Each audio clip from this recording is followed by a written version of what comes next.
The time has come to unveil our 2025 Dynasty rookie rankings. We've been working tirelessly this morning to make sure we've got these all sorted out as the picks come in. And this is our first stab at these. We're going to see this change from a market value standpoint. And our opinions, I'm sure, will shift as we learn new information on some of these prospects and their situation. But right now, you need rankings, and we have Dynasty rankings. We are trying to get these to you literally the minute we can. So make sure you drop a like. And if you're not subscribed, we're trying to get to 25,000 subscribers. We're going to try to put out some really nice Dynasty content for you in the next couple days. Let's get into some Dynasty rookie rankings. I've been waiting for a long time to see who we're actually going to get at which landing spot. And let's go with Ashton Jeanty at the top here to the Raiders. I mean, I don't think anybody expected anything different, and he does get the top 10 draft capital that we want. The Raiders are a good situation because, again, from a volume perspective, he's going to have every single valuable touch in that offense. It's not even close. The revolving door of the less than mid running backs in Las Vegas is now gone.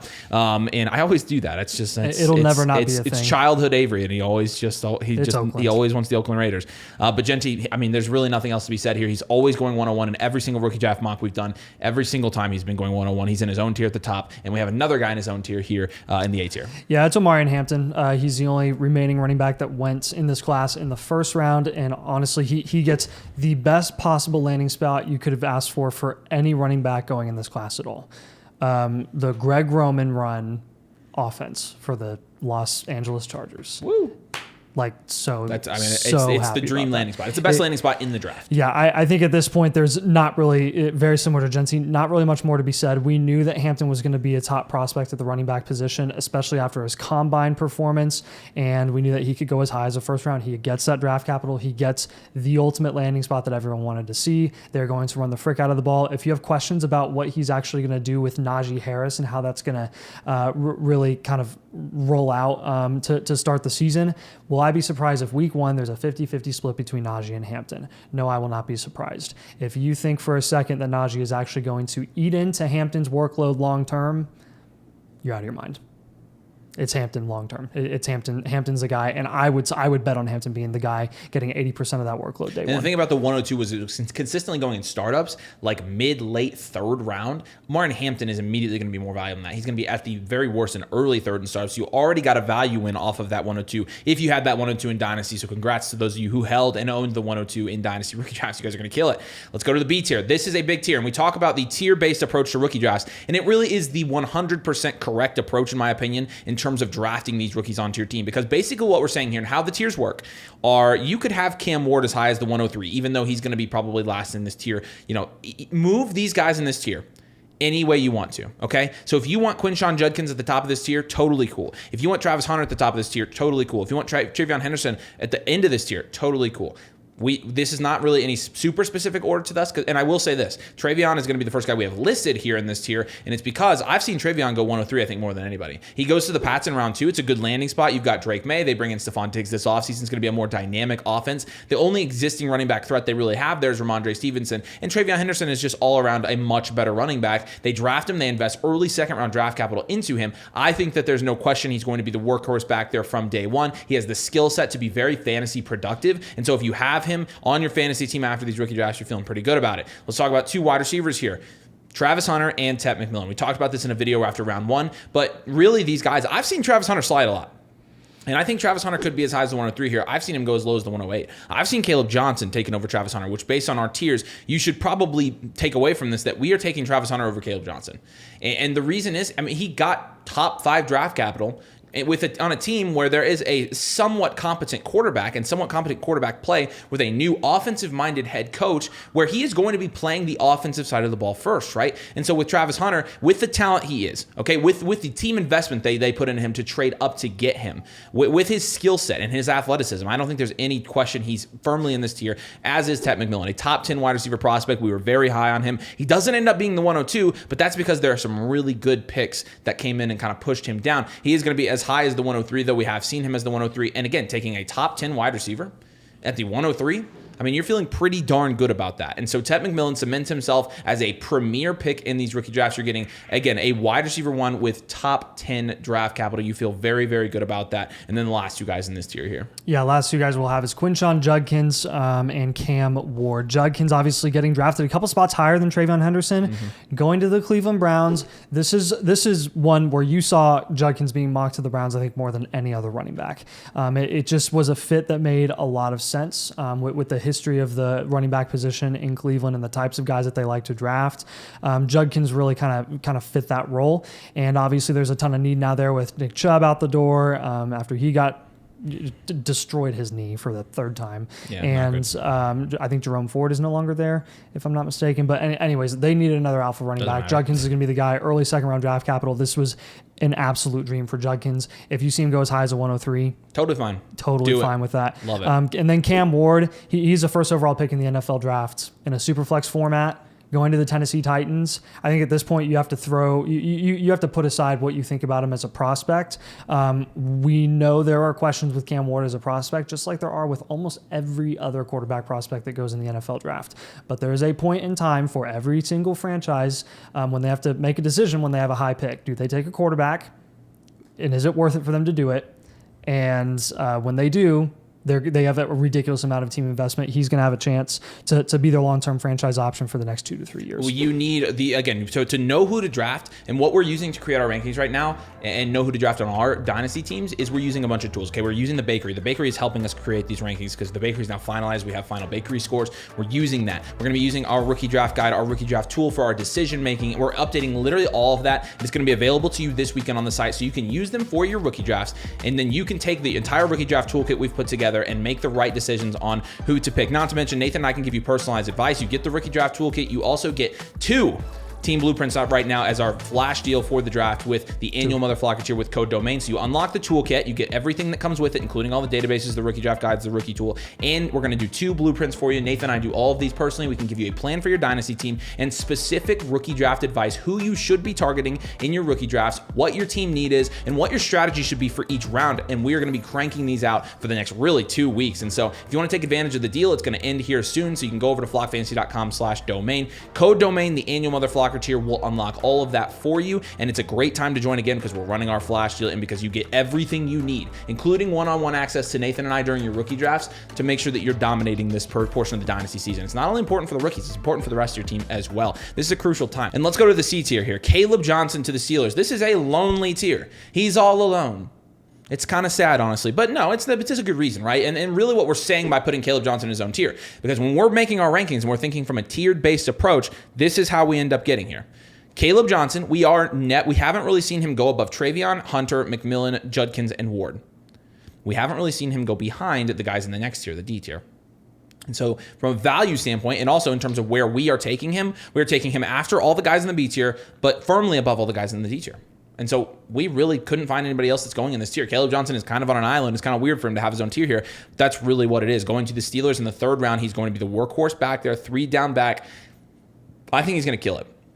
I think the landing spot is fantastic. Your Jalen Warren shares, they hate this, but I think the fit is good. I think he's good with good. He's going to fit well in Arthur Smith's offense, and I think you need to have the discussion now. As we drop down to the next tier, why RJ Harvey behind Caleb Johnson? Because at the end of the day, RJ Harvey got better draft capital. RJ Harvey goes to a better team. RJ Harvey, he is from an analytical standpoint still fine, and obviously people are going to say, okay, this is pre-draft biases. But in reality, what makes this decision for us is when you're looking at their Bakery scores, which is important to us. Caleb Johnson still has a significantly higher Bakery score analytically than RJ Harvey does. And I think a lot of people, including ourselves, are skeptical of the Denver Broncos pick with RJ Harvey, thinking it was maybe the wrong pick. Now, again, you have to let the draft capital speak. And so RJ Harvey is at the top of the next tier. But again, I think in terms of how we're making our decisions, we are very analytical. And when we're looking at the Bakery, which is very, honestly, the hit rates for this green tier in the Bakery have been very good. You've got Dalvin Cook, Breece Hall, Javonte obviously didn't hit, but J.K. Dobbins, Leonard Fournette is in here, Joe Mixon, Josh Jacobs, Kenneth Walker. It's a very good tier in terms of the analytical hit rates, and so I think you have to respect that, and we're going to rank Caleb Johnson. I think he's also, again, from a value standpoint, he's consistently going over RJ Harvey in rookie drafts as well. Couple things about this. Number one, if you decide to trust Sean Payton over us, go for it. I don't blame you. We could be totally wrong. Number two, Second versus third round draft capital for running backs from an analytical perspective when it comes to the hit rates and all that stuff, it doesn't make much of a difference so much as some of these advanced metrics do for these types of guys. Like what we care about is that these running backs got day 2 draft capital.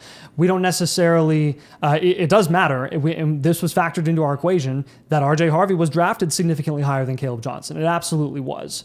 But again, when you're looking at the bakery and the overall rankings here, dating back to 2017, Johnson and RJ Harvey are 20 spots apart. And there are a lot of reasons for that. And at the end of the day, like age is going to matter there significantly. Like Caleb Johnson's 21 and RJ Harvey's 24 years old. And when you're talking about the longevity at the running back position when it's already in question, like by the time you're even looking at RJ Harvey getting a second contract, which I understand we play in 3-year windows, but like this is going to be like Najee Harris situation, but worse. He's going to be 28 years old. So just keep that in mind. But also another thing on top of this with RJ Harvey, this is not a video against RJ Harvey. Oh no. You cannot let RJ Harvey fall too far in your rookie draft. So this is why we have him ranked right below Caleb Johnson in the next tier, at the top of the D tier, RJ Harvey going to the Denver Broncos. He is the locked-in running back 1 getting all of the usage day 1 for the Denver Broncos. Sean Payton just spent a second-round pick on RJ Harvey. You know the history of Sean Payton and his running backs. You know the history of Sean Payton going and selecting a guy like Alvin Kamara. When you look at RJ Harvey's skill set at the collegiate level, he was actually very efficient as a receiving running back. He could be a dual threat guy. Honestly, I would count on it at this point with the offense that he just landed on. I think he'll be great for Bo Nix. I think he'll be a great complement to that passing game. I think he'll be a great security blanket for when Nix is under pressure and he can dump it off to Harvey. That was never an option for Bo Nix as a rookie last season. Javonte Williams was not offering that. Jaleel McLaughlin wasn't really offering that. Sure. RJ Harvey, I think, is absolutely capable of doing that. If you see RJ Harvey fall as far as the early second round, which we have seen in multiple mock drafts that we've already done, he is automatically the best value in this year's rookie draft. Well, and I know this right now. Nobody is going to argue with us about Caleb Johnson over Harvey because everybody's taking him 6 or 7 spots ahead of him. And so this is a shot called to some extent as well. Harvey's being underdrafted. Harvey's a first-round pick. Yep. You're taking at the end of the first. You're taking RJ Harvey with Golden, Loveland, Warren, Dart, and Igbuka as well. And we'll get into this tier now. Golden's being short. A lot of people don't like the landing spot for him. Honestly, I don't really care. I mean, I think anywhere like as we're referencing from here, you would have him anywhere from like the 108 to the 201, 202. And that's where I think he's going to be going. And so, he goes to the Packers. I think he could be the wide receiver 1 there, but a lot of people think they just want a bunch of wide receiver 2s, and so they're low on his production potential in Green Bay. And, I think either way, he's going to be going at that 1-2 turn, as are both tight ends here, Colston Loveland and Tyler Warren. I think no matter where you're getting these tight ends, I think you've got really good value on these tight ends. I think Colston Loveland is a great value at the end of the first, and I think Tyler Warren is a great value at the end of the first. You can kind of pick your favorite in terms of which one you want to go with, ranking them higher. But, Nathan and I, at the point where they drafted Luther Burden last night, kind of shifted our preference towards Tyler Warren a little bit because Tyler Warren really is the number 1 target in that Colts offense. And Colston Loveland might be like the 4th or 5th. Literally, he could end up being like the 5th. So, and maybe he won't. I mean, maybe Love, but again, he could end up being the 1st. You're essentially throwing darts trying to figure out which one of those Bears guys are going to produce. And we'll do videos on that as we get later into the offseason, and we'll try to break down that offense and as we get into redraft stuff as well. But ironically, darts also in this. But this is the tight end 4 and 5 in Dynasty. These guys are top 5 tight ends right off the bat. Yep. So this is great value if you need a tight end at the end of the first. And then we'll have Jackson Dart, first round quarterback. Again, the hit rates in the 20s, not great, but you also have to look at Jackson Dart and say, okay, he is going to a situation where he could start immediately, and he has one of the best young wide receivers in the league with Malik Neighbors. I think from a fantasy perspective, in a super flex league, you have to take Jackson Dart here at the 1-2 turn, as well as Emeka Egbuka. And we would be the first to tell you, it broke our hearts.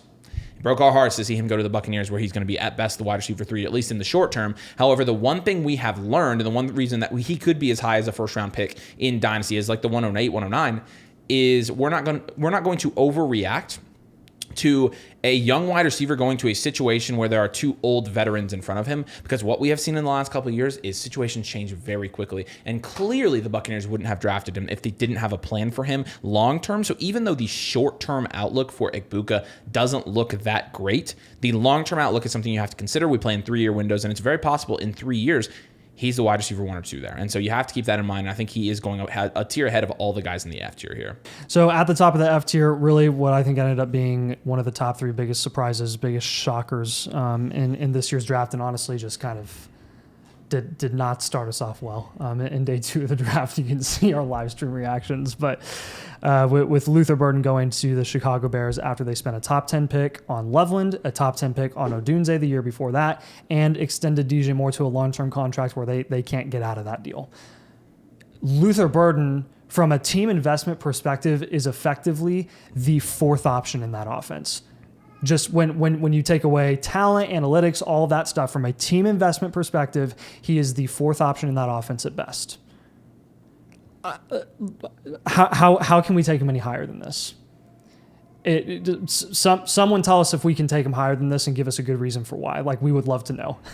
Seriously, this legitimately sucks.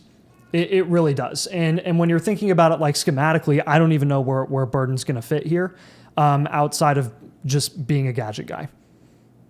With Burden, the only way that you're going to see him skyrocket up boards is if they decide to move someone, and the only way that they would be able to move someone is if they move DJ Moore. That would be the guy that they would have to trade away, because he's the veteran. He's the one that has a locked-in contract that I think some people would believe it's worth it given the new value of wide receivers in the market at the moment. He's kind of like that mid-tier level, like $25 million a year. Rome Odunze was just drafted last year. He's still developing. I have no clue what's going to happen with him. I have no idea what's going to happen with Odunze. We already said I have no idea what's going to happen with Levin and his target share. No idea what's going to happen to DJ Moore. DJ Moore takes just as good a hit from this pick as everyone else in that offense. But effective immediately, Luther Burden, from a team investment perspective, again, let me reiterate, is the 4th option in that offense. So I wouldn't get it twisted or confused. I wouldn't try to push Luther Burden up your boards, because it's just not looking very good right now. And honestly, that was the most puzzling pick, I think, of the entire night. That one we're probably going to have to break down and analyze this entire offseason and figure out where he's actually eventually going to be priced, because analytically, his draft capital, all that stuff, he's in that green tier with Ted McMillan. Analytically, he is still a really, really solid prospect, and he showed really great flashes at the college level. His talent and his ability is not in question here. How is he going to get a target in that offense? Someone tell me, please. Jaden Higgins, another one that was a little more puzzling, but honestly, I can see this working out for Houston. I really can, especially with, ironically, Jalen Knoll actually ends up going there. They're reunited, the 2 Iowa State guys in that offense. Jalen Knoll is essentially going to be taking over what Tank Dell was kind of offering for that offense his rookie season, and what Stephon Diggs did last year. I think you can run Jalen Knoll out of the slot. Jaden Higgins, you're going to run on the outside, probably very similar to like how Nico Collins is. Yep. And that's why we were a little bit puzzled, is like Jaden Higgins is kind of a Nico Collins-esque prospect in terms of like build, skill set, all that stuff. But if you want to be able to push the ball downfield, really stretch the field, and have some over-the-middle guys who have some yak ability, like Jaden Higgins is very capable of doing that, and he can win in contested catch situations. Draft capital is phenomenal. The prospect profile is really solid. We've grown on him quite a bit over the course of this offseason, and obviously you've got him tied to C.J. Stroud, who, when he's protected and has time in the pocket, he will wheel and deal and help multiple receiving assets produce in that offense. I think we'd bet Jaden Higgins will be ultimately the guy who's going to be the primary beneficiary of those secondary targets behind Nico Collins than Jalen Knoll with draft capital alone. Yeah. Let's talk about the running backs. This is where so we are having this discussion in real time. Because when I'm like running mock drafts here, I'm seeing Cam Scadaboo, I'm seeing Bayshul Tootin really get pushed up as high as the 2-2, but consistently in the 2-7 range. So who just got drafted? Giddens to the Colts. Oh, shoot, dude. Let's go. We can leave that in. That's sick. Yeah. Okay, so I got to focus now. I love that. I love DJ Giddens. Holy crap, man. This G tier is growing. Dude, I love that. That's a nice running back, too, for the Colts. Potentially the running back 1 after next year. Probably not, though, to be honest with you. But Scadaboo and Tootin. Again, Scadaboo goes to a situation, and this is really important here. When I'm looking at the 4th-round graded running backs historically in the bakery, Scadaboo and Tootin are the 2 top, from an analytical perspective, the 2 best 4th-round running backs ever drafted in the bakery. By actually a pretty wide margin. Like, it's them, and then there's a pretty steep drop-off. They honestly, you can make a pretty good argument for them to be in a tier above. And at that point, you're looking at these guys, even though they didn't get super good draft capital, with their profile and then the potential volume that they would have. Scadaboo's going to go to the Giants, and this is exactly why we were saying, hey, like, let's move off of Tyron Tracy, because now you have Scadaboo that goes there, and maybe even if you think it's going to be a running back by committee, the Dynasty community is going to look at Scadaboo and they like him so much more than Tracy that Tracy's value is going to go in the dumpster. It really is. And I think Scadaboo is going to consistently go in this second round, mid-second round range. So will Tootin. Again, you wonder about the, back, maybe Tank Bigsby's dead. Maybe, he splits with ETN. Maybe he takes it from ETN. I don't know. Obviously, he had a very good combine, and I think the volume potential is there. It's just a matter of how much they actually give him. I'm more confident from a volume standpoint in Scadaboo, but Tootin analytically actually has a better profile than Scadaboo. And so we'll see how that goes. And then finishing out here with a couple of receivers, Trey Harris to the Chargers. He could produce early. I mean, honestly, he's a wild card, but we have to understand, I'm not going to be surprised if Trey Harris ends up being a huge hit in the second round here because he has the skill set to fit really well alongside Ladd McConkey. He's going to get immediate usage, and I think that, from day one, he's going to be starting in that offense, and he has a skill set that lends itself. He's going to be, he's going to be a big play guy. He's going to be boom or bust, in my opinion, in fantasy. But I think getting second round draft capital and going to a situation where Justin Herbert is your quarterback, I don't feel like you can ask for much more than that. Jack Besh in the Raiders is a great landing spot, and Jack Besh is, I think, in my opinion, going to be underdrafted. I think he can end up being a very good value here. I think you could take him as high as where you're taking Luther Bird and Jaden Higgins, and I would be totally cool with it because he goes in the second round like those guys do, but he goes to an offense where, you have Brock Bowers, but like outside of that, Jacoby's there, and then it's Jack Besh. So I really like the fit there for Jack Besh as well. He should fit well with Geno Smith as well, and we'll see what the short-term production looks like for him. And then Tyler Shuck to the Saints. In a situation where the odds are, if Carr is injured, then he's going to start from day one. He's the starting quarterback. And he went early second. Yeah. So, in a Superflex league in the second round, I don't love taking shots on quarterbacks, not in the first round, because the hit rates are abysmal. They are terrible. Yep. I need to get that out of the way. But from a value standpoint, you might be able to get a value win on Shuck when and if he starts for the New Orleans Saints this next year. Top of the G tier, get ready for it. We have literally all running backs in this tier. It's the running back tier. And we've got a reason for this, and we'll explain it kind of as we're walking through the guys here, but it's going to be all fourth and fifth round guys. And this is going to start with Jaden Blue going to the Cowboys in the fifth round. Is the draft capital ideal? No, it's not. Is that running back room currently ideal? No, it's like debatably the worst running back room in the NFL. Javonte Williams gets signed to an irrelevant deal. Miles Sanders gets picked up on an irrelevant deal. You know what Miles Sanders is and what he's going to do there, which is nothing. And Javonte Williams is incredibly limited. He's not fast. He has injury history, and he was a non-factor essentially in the Broncos offense. We dumped on the Cowboys for not taking a running back day 2. They decided to take Jaden Blue in the fifth round, and honestly, from a skill set perspective, this is a guy that could go in and I think take over this job immediately, which is why he's going to be at the top of this tier. That being said, his analytical profile is going to be very not ideal. It's lackluster. Because it's very lackluster. And obviously, the reason that's going to be the case is because he was playing behind Bijan Robinson a couple years ago, not a ton of volume. Played behind Jonathan Brooks last year, not a ton of volume. And then this past season, he finally had the opportunity to get a significant amount of volume. He did. He wasn't ultra efficient, but he did get some solid receiving usage. He did showcase his speed on film. He obviously at his pro day ran between a 4.25 and a 4.28, which really boosted his draft stock and even gave him some day 3 or day 2, like late third round mocks towards the start of the actual draft in this month. So keep an eye on Jaden Blue. That's, I think, going to be a 3-way battle during training camp, and you're probably going to get a lot of buzz out of Cowboys training camp for who's going to be the lead back heading into week 1. Yeah.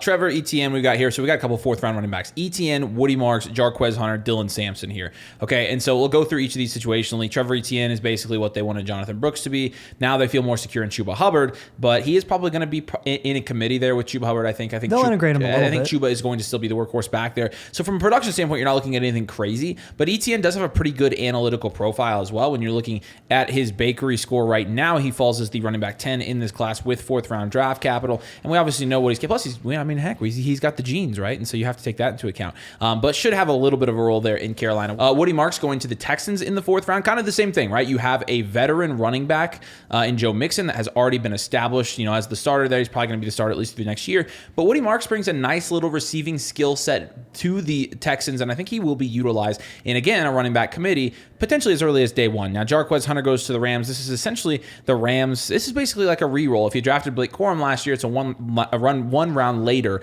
Blake Corum. They clearly don't really believe in Blake Corum, which I don't think is that hot of a take, but Jarquez Hunter becomes, I think, the most likely player in that backfield to get opportunity over Blake Corum right away. And then Dylan Sampson to the Browns. Obviously, they just drafted Judkins, right? And so they basically replaced their entire running back room. And I don't expect Dylan Sampson to get a crazy amount of volume, but he is a fourth-round running back with a decent analytical profile as well. And so when you're looking at those guys, and then Jordan James, DJ Giddens, James to the 49ers makes Isaac Guerrero pretty much nothing. I think Jordan James is better than him, and I think he would have a role first. And then Giddens to the Colts. Can't say I don't love it, right? I'm my guy going to my team. I mean, I'm sure the Colts will find a way to screw up his career, but JT can't stay healthy, so that's one thing. All right, H tier. H tier. So if you've noticed one thing about these rankings so far, we have not had a single third-round wide receiver that we've ranked yet, and that's going to change here in the H tier. If you're asking right now, if you're asking yourself, if you're asking us in your head, why domain guys would you take fourth and fifth round running backs over third round wide receivers? It's because of the hit rates from an analytical perspective in terms of what their production outlook is capable of being. The chances that these fourth and fifth round running backs are going to hit and actually be a difference maker and get massive value increases on your dynasty team are much, much, much higher than third round wide receivers. I will take a fourth or fifth round running back over a third round wide receiver all day long. 10 times on Sundays. And on Sundays in particular, because they play on Sundays, right? Yeah. Okay. For sure. Make sure.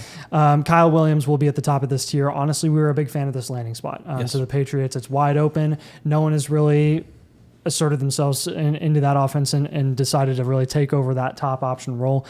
Kyle Williams was a sleeper that we had in our sleeper video that we did earlier this week.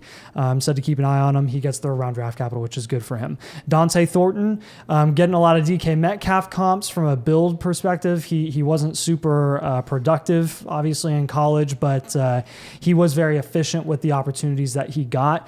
Ironically, or maybe not so ironically, maybe intentionally, Pete Carroll decides to go and pick up Dante Thornton and see if he can't pull another DK Metcalf. Again, the chances of that are very low with fourth round draft capital, but pretty much an ideal landing spot that you'd want to see for a guy like Thornton. Terrence Ferguson is our next tight end off the board. I think our first one since the top two guys. Am I right? Yeah, correct. I think I'm right. He's the first guy off here.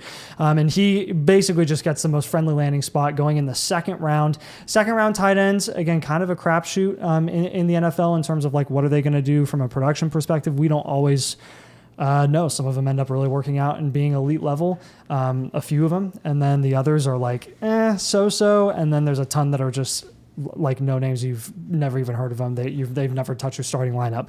Terrence Ferguson is going into a situation where they have wanted to utilize tight ends and integrate them into their offense consistently, and they just haven't had the talent or the upside to really consistently do it. Higbee was serviceable. Parkinson has been serviceable. They're hoping that it's going to work with Terrence Ferguson here, regardless of what you think about him from a production from a prospect profile perspective. I think you can't deny that this is one of the top landing spots that you would have wanted to see day two for a tight end. Yeah.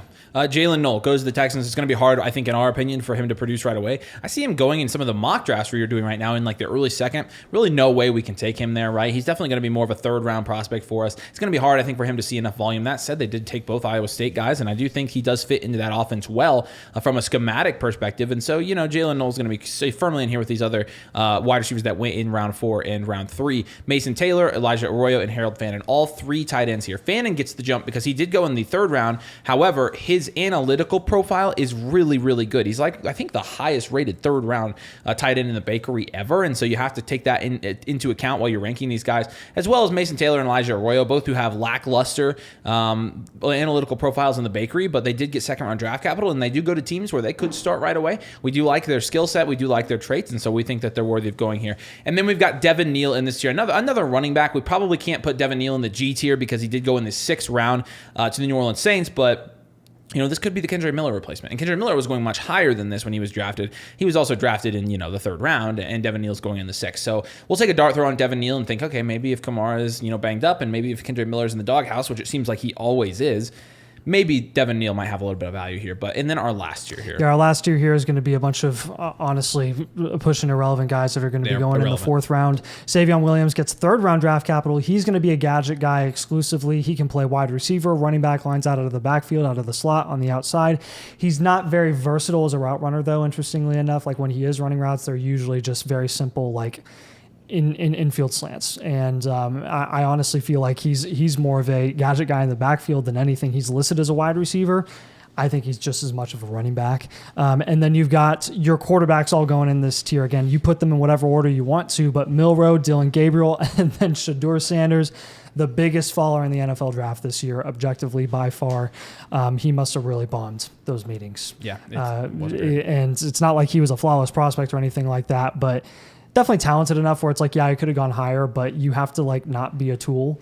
And it sounds like he was an absolute tool in those meetings. Falls to the 5th round. It's going to be a 3-way competition between Flacco, Dylan Gabriel, and Shedeur Sanders. I can't wait for that personally. That's just going to be so much fun to track. It's the most elite quarterback room I think you could have asked for. It's the Ohio State wide receiver room of the NFL, in my opinion. Essentially, yes. So and then Milroe. I've got to talk about Milroe here, guys. Sam Howell is traded away from the Seattle Seahawks to the Minnesota Vikings, effectively making Jalen Milroe the backup quarterback in that room. And I'm telling you, if Jalen Milroe is pushed up boards to the mid-second round because of that, you cannot take him.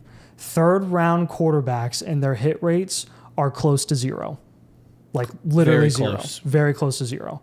There are so many that go in that range from 3rd to 5th round year after year after year, and they are perennial backups at best. Jalen Milroe is a developmental, high athletic upside quarterback that cannot play quarterback and cannot accurately throw a football.